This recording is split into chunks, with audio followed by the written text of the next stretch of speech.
Değerli izləyicilər, videonu bəyənib kanala abunə olun ki, hər kəs son xəbərlərdən anında məlumatlansın.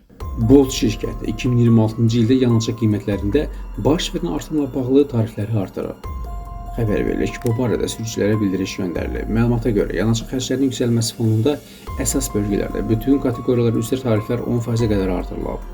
Qeyd edək ki, 2026-cı ilin yanvar ayından etibarən benzin 5 qəpik, dizel yanacağı isə 10 qəpik bahalaşıb. Gəncədə yol qəzası olub. Xəbər verilir ki, hadisə şəhərin Xəmsə küçəsində baş verib. Hərəkətdə olan Chevrolet markalı avtomobillə digər minik avtomobili toqquşub. Qəzadan sonra minik maşınlarının biri yol kənarında dayanan orta yaşlı kişiyə dəyib. Xəsarət alan şəxs xəstəxanaya yerləşdirilib.